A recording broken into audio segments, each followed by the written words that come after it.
Hello guys, आप सभी लोगों का स्वागत है मेरे चैनल एनिमे सैनपाई पर। और आज मैं आपके लिए माउस साइको हंटर के सीजन 3 के एपिसोड 12 को हिंदी में एक्सप्लेन करूंगा। तो चलिए इस एपिसोड के एक्सप्लेनेशन को शुरू करते हैं। तो एपिसोड की स्टार्टिंग में हम लोग बड़े से टोर्नेडो को देखते हैं और सोवमी उसके सामने खड़ी होती है और फिर वो कहती है कि अरे यार, ये तो यहीं पर आ रहा है और अब मैं क्या करूं। और फिर वो वहां से जाने लगती है, लेकिन तभी उसे मॉव की याद आती है, जिससे वो वहीं पर रुक जाती है और फिर वो एक बेंच पर बैठकर बोलती है मुझे उसकी वेट करनी चाहिए क्योंकि उसकी आवाज बहुत ज्यादा कांप रही थी। इसके बाद हम लोग रेगन और सैरजावा को देखते हैं और सैरजावा कहता है कि प्लीज आप अम्ब्रेला के पीछे ही रहिए। तो रेगन कहता है कि मुझे यकीन नहीं होता कि ये मॉव की पावर है। तो सैरजावा कहता है मुझे नहीं लगता है कि वो इसे अपनी मर्जी से कर रहा है, जरूर वो किसी शौक से गुजरा होगा जिसके कारण उसकी पावर्स आउट ऑफ कंट्रोल हो गई। और उसके कुछ समय के बाद सैरजावा कहता है कि हमें वापस चलना होगा क्योंकि मुझे ऐसा लग रहा है कि मेरी ताकत सूखी जा रही है और अगर ऐसा ही हुआ तो मैं आपको नहीं बचा पाऊंगा, तो प्लीज वापस चलिए। तो रेगन उसके शोल्डर पर हाथ रखकर बोलता है कि तुम पीछे जाओ, मैं अकेले ही जाता हूँ। तो सैरजावा कहता है कि ये बहुत ज्यादा खतरनाक हो सकता है। तो रेगन कहता है कि कोई बात नहीं, मैं ठीक रहूंगा और मुझे मॉव के साथ अकेले में कुछ बात करनी है। और तभी एक साइन बोर्ड सैरजावा की अम्ब्रेला पर लगता है और जब सैरजावा सामने की ओर देखता है तो रेगन वहां से गायब हो जाता है। इसके बाद मॉव की बॉडी आगे बढ़ रही होती है और उसके अंदर मॉव टूट रहा होता है और फिर वो कहता है कि मैं इस तरह से सुबोमी से मिलने नहीं जा सकता, अगर उसने मेरे इस रूप को देख लिया तो। तभी मॉव का दूसरा रूप, जिसको कि हम शिगेओ कहेंगे, वो बोलता है पर सुबोमी को यही रूप देखने की जरूरत है। जिस दिन से सुबोमी ने मेरी पावर्स में दिलचस्पी लेना बंद कर दी थी उसी दिन से तुमने इन्हें यूज करना ही बंद कर दिया, लेकिन वो एक बहुत ही बुरा डिसीजन था। तो मॉव कहता है कि तुम्हें नहीं लगता कि प्यार के लिए बदलना अच्छी बात है। तो शिगेओ कहता है कि मुझे नहीं लगता, और जब हम सुबोमी की बात कर रहे हैं तो बिल्कुल भी नहीं। और हम देखते हैं कि मॉव पूरी तरह से टूट रहा होता है और शिगेओ कहता है कि जरा ध्यान से सोचो कि तुम्हें सुबोमी क्यों पसंद आई थी। तो मॉव चौंक कर बोलता है क्योंकि वो हम लोगों के साथ खेलती थी। तो शिगेओ कहता है कि नहीं, ऐसा नहीं है, मेरी साइकिक पावर्स को देखकर सभी लोग मुझसे अलग बर्ताव करते थे लेकिन सुबोमी ने ऐसा बिल्कुल भी नहीं किया और वो हम दोनों के साथ एक अच्छी फ्रेंड की तरह रहती थी और उसने हम दोनों को अपनाया। और ये सुनकर मॉव शौक सा हो जाता है और फिर शिगेओ कहता है तुम्हें सुबोमी के साथ प्यार नहीं हुआ बल्कि मुझे हुआ था। इसके बाद रेगन मॉव को आवाज मारता है, तभी मॉव कहता है ये तो मास्टर हैं और मास्टर ने कभी भी मुझसे अलग बर्ताव नहीं किया। तो शिगेओ कहता है कि तुम अब इस चीज को मानना बंद कर सकते हो, वो इंसान एक झूठा है। तो मॉव कहता है कि उन्होंने मुझे कितनी बार बचाया है। तो शिगेओ कहता है वो इसलिए क्योंकि उससे तुम्हारा इस्तेमाल करना था, वो बस मेरी पावर्स को अपने फायदे के लिए इस्तेमाल कर रहा था, इसीलिए उसने मुझे सबसे स्पेशल ट्रीटमेंट दिया और हम दोनों के बीच में बस यही चीज थी। लेकिन अब सब कुछ ठीक है क्योंकि कोई भी अजनबी मुझे अब अपने काबू में नहीं कर सकता। तभी रेगन भी एकदम से रुक जाता है और शिगेओ कहता है कि उसका चेहरा देखो, वो पूरी तरह से शॉक हो चुका है। तभी मॉव एकदम से पीछे की ओर देता है और हम देखते हैं कि रेगन नीचे गिरा होता है और उसके सर से खून निकल रहा होता है और फिर उठकर कहता है कि मॉल प्लीज हमारे पास वापस आ जाओ और मुझे इस चीज का अंदाजा भी नहीं था कि तुम इस चीज को अपने अंदर बंद करे हुए हो और प्लीज मुझे माफ कर दो। और फिर मॉव गायब हो जाता है और फिर शिगेओ आगे की ओर मुड़ता है और रेगन उससे कहता है प्लीज रुक जाओ और फिर वो उसकी ओर भागने लग जाता है और फिर वो भागते भागते कहता है कि मुझे तुमसे कुछ कहना है, लेकिन तभी वो हवा में उड़ जाता है और फिर वो एक पत्थर को पकड़ लेता है लेकिन वो भी नीचे गिर जाता है और रेगन भी घिसटता हुआ गिरता है और फिर वो उठकर उसकी ओर जाता है लेकिन वो बार बार उससे दूर होता जाता है और फिर वो एक दीवार के साथ जोर से लग जाता है और फिर वो बेहोश होने की हालत पर होता है। लेकिन तभी उससे मॉव की याद आती है और फिर वो अपने शूज को निकाल देता है और वो कहता है कि मैं तुमसे हारना नहीं चाहता था, इसलिए मैं भी छुप छुप कर ट्रेनिंग कर रहा था। और फिर वो उसकी ओर आगे बढ़ता है लेकिन शिगेओ उसके ऊपर एक अटैक करता है जिससे वो पीछे हो जाता है, लेकिन वो फिर से उसकी ओर आगे आने लगता है और वो रास्ते में आने वाली सारी रुकावटों को पार करता हुआ उसके पास पहुंच जाता है और फिर वो एकदम से छलांग मारकर उसको पकड़ने ही वाला होता है, लेकिन तभी शिगेओ उसको जमीन में गाड़ देता है और फिर वो आगे बढ़ने लगता है लेकिन रेगन उसका पैर पकड़ लेता है और कहता है कि प्लीज मेरी बात सुनो। तो शिगेओ कहता है कि मैं अभी तो आजाद हुआ हूँ इसलिए मैं नहीं सुन सकता और फिर वो आगे की ओर बढ़ जाता है और फिर रेगन उठकर उसको देखता है लेकिन तभी उसकी आंखें बंद हो जाती हैं। इसके बाद शिगेओ पार्क के पास पहुंच जाता है और वो कहता है कि आखिर मैं अब उससे मिल पाऊंगा, लेकिन तभी वो वहां पर रुक जाता है क्योंकि उसके सामने रेगन होता है और वो कहता है एक बात है जो मैं तुम्हें बहुत टाइम से बता नहीं पा रहा था। तभी शिगेओ अपने हाथ को ऊपर करता है लेकिन रेगन उसे रोक देता है और शिगेओ भी शौक होकर कहता है क्या इसके अंदर सच में इतनी पावर है। और फिर रेगन कहता है कि इससे पहले कि तुम सुबोमी से मिलने जाओ मुझे तुमसे एक बात कहनी है। इसके बाद शिगेओ और पावर को लीज करता है और फिर वो अपने दूसरे हाथ को मारने लगता है लेकिन रेगन उसे भी रोक देता है और फिर वो कहता है कि तुम तो काफी अच्छे लग रहे हो। और फिर हम देखते हैं कि रेगन की बॉडी में डिंपल आ गया होता है और वो कहता है कि बहुत टाइम हो गया शिगेओ, और उसे देखकर शिगेओ भी शौक सा हो जाता है। इसके बाद डिंपल कहता है क्योंकि तुम मेरे पूरे दिल से वेट कर रहे थे इसलिए मैं पूरी तरह से तबाह नहीं हुआ था और फिर मैं इस पावर के बवंटर के कारण फिर से वापस आ गया। और पार्टनर चलो सुनते हैं कि रेगन क्या कहना चाहता है। तो रेगन कहता है कि मैं डिंपल को कुछ समय पहले ही मिला और उसके बिना मैं यहाँ पर नहीं पहुंच पाता। तो डिंपल कहता है कि फालतू की बातें मत करो, मैं अपनी सारी पावर का यूज कर रहा हूँ। तो रेगन कहता है कि मैं महसूस कर सकता हूँ और तुमने मुझे बचाया इसके लिए तुम्हारा बहुत बहुत शुक्रिया, पर क्या तुम अब हम दोनों को अकेला छोड़ दोगे। और फिर डिंपल उसकी बॉडी से बाहर निकल जाता है और फिर रेगन चिल्लाकर कहता है कि मेरी बात सुनो मॉव, मेरे पास कोई भी साइकिक पावर या स्पिरिचुअल पावर्स नहीं है, सुना ना, मेरे पास कोई भी पावर्स नहीं है। और ये सुनकर शिगेओ को भी एक शौक सा लगता है और फिर वो पूरी तरह से शांत हो जाता है। और फिर रेगन कहता है कि वो सब शुरू से ही झूठ था और फिर उसकी आंखों से आंसू आ जाते हैं और शिगेओ भी शांत होकर उसके देख रहा होता है। और फिर रेगन कहता है कि मैंने अपने सभी कस्टमर से और तुमसे बहुत झूठ बोला है। जिस दिन तुम मेरे ऑफिस में पहली बार आए थे मैंने उस दिन भी तुमसे झूठ बोला था।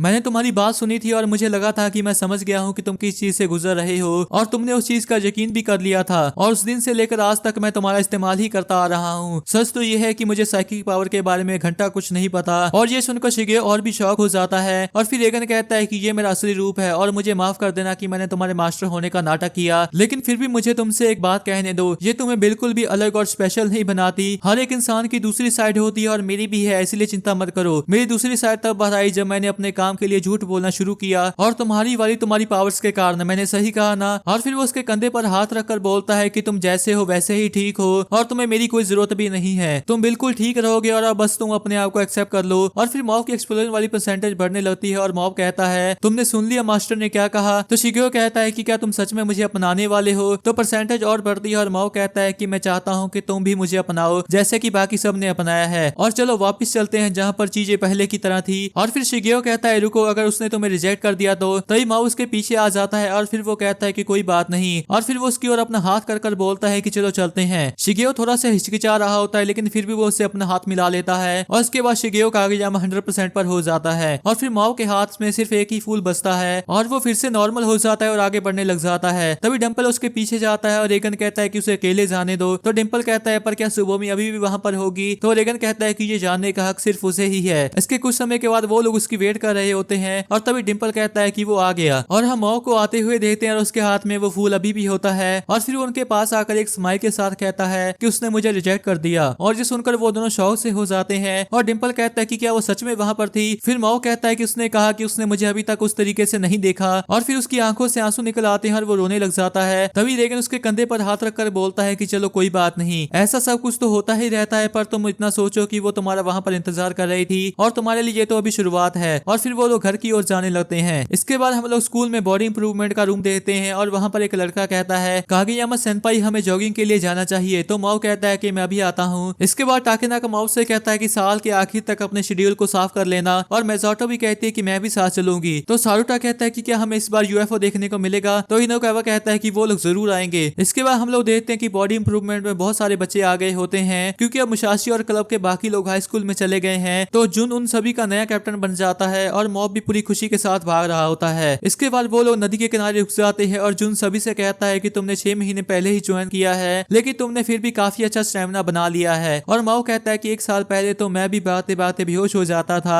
लेकिन सभी की मदद के कारण मैं यहाँ पर हूँ और चलो हम लोग एक दूसरे की मदद करते हैं। और फिर वो सभी लोग कहते हैं कि हम लोग जरूर करेंगे। इसके बाद हम लोग मॉब और रिसु को देखते हैं और मॉब उससे पूछता है क्या स्टूडेंट काउंसिल का वाइस प्रेसिडेंट बनना काफी मुश्किल है? तो रिसु कहता है कि ये इस चीज पर डिपेंड करता है कि मैं कितना ज्यादा मोटिवेटेड हूँ और मुझे अब समझ में आ रहा है कि मेरे पहले के मेंबर्स और प्रेसिडेंट कितनी बड़ी सोच रखते थे। और वो मॉब से पूछता है कि आपका वाइस कैप्टन का काम कैसा चल रहा है? तो मॉब कहता है कि हमारे पास अब बहुत सारे मेंबर्स आ गए हैं इसीलिए बहुत ज्यादा मजा आ रहा है और हम लोग अगले हफ्ते मुशाशी के ट्रेनिंग कैंप में जा रहे हैं। और उसके बाद उन्हें वहां पर एक खंबे के ऊपर एक बिल्ली दिखती है और मॉब उसे बचाने के लिए ऊपर चढ़ता है लेकिन वो छलांग मारकर दूसरे पेड़ से नीचे उतर जाती है। और फिर उसे देखकर रिसु उसके ऊपर हंसने लग जाता है और कहता है कि अब आप क्या करोगे? इसके बाद हम लोग टैरू को देखते हैं और मॉब उससे कहता है कि क्या तुम भी वहीं पर जा रहे हो? तो टैरू कहता है हाँ और चलो हम लोग साथ में चलते हैं। इसके बाद वो लोग रेगन के ऑफिस में आ जाते हैं और हम देखते हैं कि टॉमी वहां पर काम करने लग जाती है और फिर सहरजावा भी सभी का स्वागत करता है और उन्हें बैठने को कहता है। और फिर वो एक फोन को उठाता है और वहां पर बड़े आराम से बात करने लग जाता है। तो रिसु कहता है लगता है सहरजावा को इस जॉब की आदत हो चुकी है। तो टॉमी कहती है वो तो इस कंपनी की बैकबोन है। और फिर वो मॉब से पूछते है कि तुम्हारा और तुम्हारी गर्लफ्रेंड का कैसा चल रहा है? तो मॉब पूरी तरह से घबरा जाता है और वो कहता है कि वो मेरी गर्लफ्रेंड नहीं है, उसने मुझे रिजेक्ट कर दिया था। तो रिसु कहता है कि अब तो ये दोनों हर रोज फोन पर बातें करते हैं। इसके बाद वहां पर टेलीपैथी क्लब वाले आ जाते हैं और फिर वहां पर अवेकनिंग लैब के सभी लोग भी आ जाते हैं। इसके बाद शो भी वहां पर आ जाता है और तभी इनुकावा विंडो में से देखकर बोलता है कि वो नीचे पहुंच चुका है। तो टॉमी बोलते है कि चलो छुपते हैं। और फिर रेगन दरवाजा खोलता है और वो कहता है कि लाइट्स क्यों बंद है? और फिर वो आगे की ओर बढ़ता है और सभी लोग पार्टी पॉपर फोड़कर हैप्पी बर्थडे रेगन बोलते हैं और रेगन ये देखकर शौक सा हो जाता है। और फिर मॉब भी उसे हैप्पी बर्थडे बोलता है और तभी डिम्पल वहां पर आकर कहता है तुम्हारी आंखें लाल लग रही हैं। तो रेगन घबरा कर कहता है चुप करो गधे। तभी रिसु कहता है कि क्या आप रोने वाले हो रेगन? और फिर इनुकावा और सारुटा भी कहते हैं कि क्या सच में? और हम देखते हैं कि रेगन की आंखें लाल हो चुकी होती हैं। इसके बाद टॉमी वहां पर आकर कहती है क्या मैं एक अच्छी सेक्रेटरी नहीं हूँ और अब आपको मेरी सैलरी बढ़ानी पड़ेगी। और फिर उसकी पीठ पर हाथ मारती है जिससे वो नीचे गिर जाता है लेकिन तभी केक हवा में रुक जाता है और रेगन का चेहरा उसके अंदर घुस जाता है और ये देखकर सभी लोग हंसने लग जाते हैं। और फिर रेगन कहता है कि ये किसने किया और डिम्पल उसके चेहरे से केक खा रहा होता है। और इसके बाद हम लोग मॉव को देखते हैं जो कि जोर जोर से हंस रहा होता है और इसी के साथ मॉव साइको 100 का एनिमे एंड हो जाता है। तो इस एनिमे के साथ बने रहने के लिए आप सभी लोगों का बहुत बहुत शुक्रिया। आपको ये एनिमे कैसा लगा इसके बारे में आप नीचे कमेंट कर बता सकते हैं और अगर आपको ये एक्सप्लेनेशन अच्छी लगी तो इस वीडियो को एक लाइक भी कर सकते हैं। तो मिलते हैं एक और एक्सप्लेनेशन वीडियो के साथ, तब तक के लिए टाटा बाय बाय।